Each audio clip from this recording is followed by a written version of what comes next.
समस्या। मतलब सरकार का नजरिया जब भारत का देश का विभाजन हो रहा था, राष्ट्र निर्माण का चुनौती में जो सबसे बड़ी समस्या था, तो समस्या जानेंगे कि राष्ट्र निर्माण की चुनौती में कौन सी समस्या है। तो सरकार का नजरिया एवं रियासतों के बीच विलय की समस्या।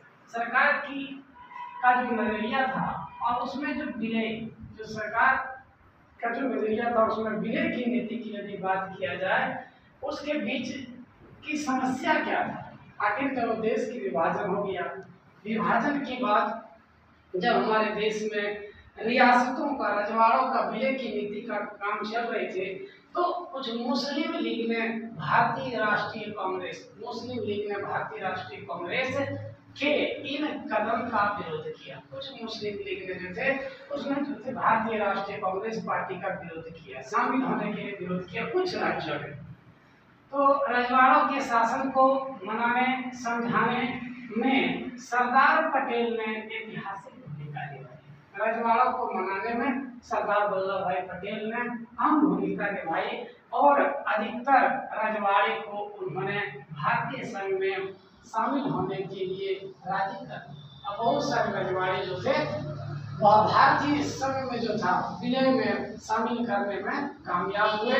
बहुत सारे रजवाड़े ने इसको विलय करने के लिए अपना काम सक्सेस में रहे और यहाँ थे जो सरदार वल्लभ भाई पटेल जो थे वो विलय नीति में अपनी अहम भूमिका निभाने में संभव हुए। और आज के उड़ीसा, आज जिस राज्य को उड़ीसा करते हैं, वहाँ पर 26 और छत्तीसगढ़ में 15 छोटे छोटे रजवाड़े थे। यानी आज की उड़ीसा में 26 रजवाड़े थे और छत्तीसगढ़ की, आज की छत्तीसगढ़ में 15 छोटे छोटे रजवाड़े थे, जिनमें सहर्ष खुशी से अपना शामिल हो गए भारतीय विलय नीति में। अर्थात सरदार वल्लभ भाई पटेल की बातों को उसने अहमियत दी और अहमियत देने के साथ साथ वो खुशी खुशी इस रजवाड़े में शामिल हो गए।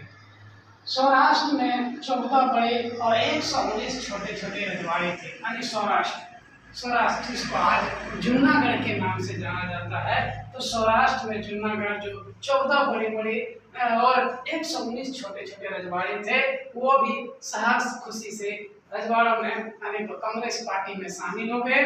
और कुछ देसी रजवाड़े, अर्थात दो टॉपिक इसमें बहुत इंपॉर्टेंट है आपका। उड़ीसा में 26, छत्तीसगढ़ में 15 छोटे छोटे रजवाड़े और सौराष्ट्र में 14 बड़े और 119 छोटे छोटे रजवाड़े इसमें शामिल हो गए। लेकिन देसी रजवाड़ों की इस चर्चा से 3 बातें सामने आती है। जो देसी रजवाड़े थे उनकी बातों से प्रमुख रूप से 3 सामने बात आता है कि वो शामिल नहीं होना चाहता है। आखिर क्यों शामिल नहीं होना चाहता है, तो कुछ मुख्य बातें आइए जानते हैं। पहला, दूसरा और तीसरा, 3 पॉइंट से हम अवगत कराते हैं कि क्यों आखिर रजवाड़ों के भी शामिल नहीं होना चाहते थे। कुछ रजवाड़े जो थे सहर्ष खुशी से शामिल हो गए, लेकिन कुछ रजवाड़े जो थे शामिल नहीं होना चाहते थे, जिसका कारण है अधिकतर रजवाड़ों के लोग भारतीय संघ में शामिल होने चाहते थे, लेकिन अधिकतर यदि रजवाड़े की बात करें भारत के संघ में शामिल होना चाहते थे। अर्थात राष्ट्रीय कांग्रेस, भारतीय राष्ट्रीय कांग्रेस पार्टी में सरकार के पक्ष में आना चाहते थे और वो एक विलय नीति में अपना समर्थन देना चाहते थे। दूसरा, भारतीय सरकार का रुख लचीला था। भारत सरकार का जो रुख था वो काफी लचीला था। तीसरा, विभाजन की पृष्ठभूमि में विभिन्न इलाकों के सीमांकन से सवाल पर खींचातानी जोर पकड़ रही थी। बहुत सारे जो सीमांकन था, जिसको बॉर्डर के रूप में हम कहेंगे, कि उस बॉर्डर पे पास जो था बहुत सारे बॉर्डर के, कहाँ बॉर्डर है, कौन सा राज्य का विभाजन कहाँ होगा, कैसे होगा, इसकी लेकर बहुत खींचातानी था। आखिर किसी राज्य का विभाजन, किसी देश में यदि रजवाड़े का विलय किया जाए तो उसमें कैसे उसको मिलाया जाएगा, कितना दूर तक, कहाँ तक उसका रहेगा सीमांकन, उसको लेकर बड़ा विवाद था। ऐसे में देश की क्षेत्रीय अखंडता, एकता यानी का सवाल सबसे ज्यादा अहम हो उठा था, सबसे ज्यादा अहम हो उठा था। क्षेत्रीय अखंडता, बात कर क्षेत्रीय अखंडता और एकता को लेकर काफी सवाल खड़ा था। क्या सभी रजवाड़े, सभी राज्य के रजवाड़े एक होंगे? यदि एक होंगे तो किस प्रकार होंगे, क्योंकि वहाँ कोई भाषा, जाति, धर्म सब अलग अलग चल रहे थे। तो इसको लेकर बहुत बड़ा विवाद थे, आखिर कैसे वो शामिल हो जाएंगे। एक सरदार वल्लभ भाई पटेल अर्थात कांग्रेस पार्टी जो थे वो भारतीय राष्ट्रीय कांग्रेस पार्टी बोले, रजवाड़े शामिल हो, ये भी तो नहीं हो सकता, कुछ यहाँ पर उसका अहमियत दिए।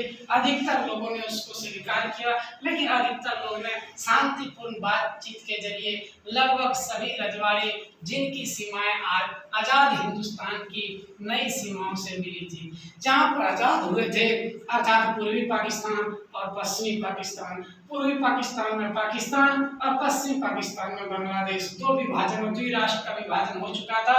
उसके बीच में भारत थे और भारत का विभाजन इन दो कुछ राज्य जो थे काफी मुस्लिम इलाका थे, जिसको लेकर काफी खिंचातानी चल रहे थे। रजवाड़े जिनकी सीमाएं आज आजाद हिंदुस्तान की नई सीमाओं से मिली थी, सभी 15 अगस्त 1947 से पहले ही भारतीय संघ में शामिल हो गए थे।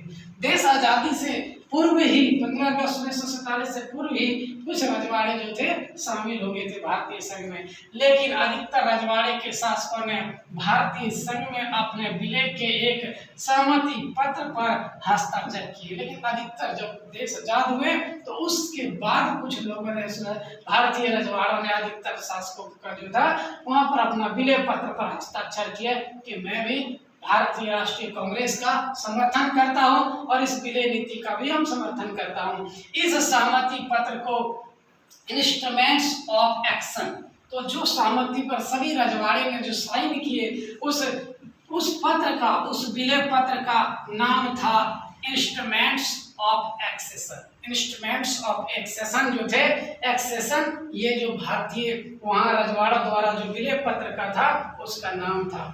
इस पर हस्ताक्षर का अर्थ था कि रजवाड़ा भारतीय संघ का अंग बनने के लिए सहमत है। यानी इस विलय पत्र पर, जो विलय पत्र का नाम था इंस्ट्रूमेंट्स ऑफ एक्सेशन, उस पर साइन किया और साइन करते ही रजवाड़े भारतीय में शामिल हो गए और रजवाड़े भारतीय संघ के विलय पत्र का अंग बन गया, हिस्सा बन गया।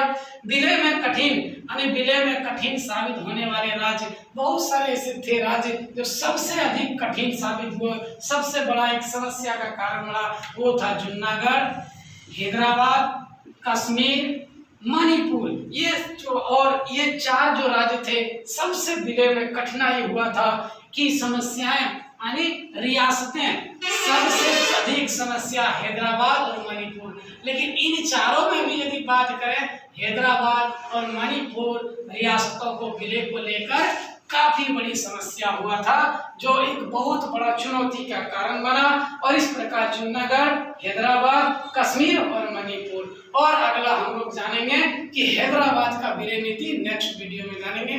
चलिए धन्यवाद, थैंक यू, लाइक करें, सब्सक्राइब करें।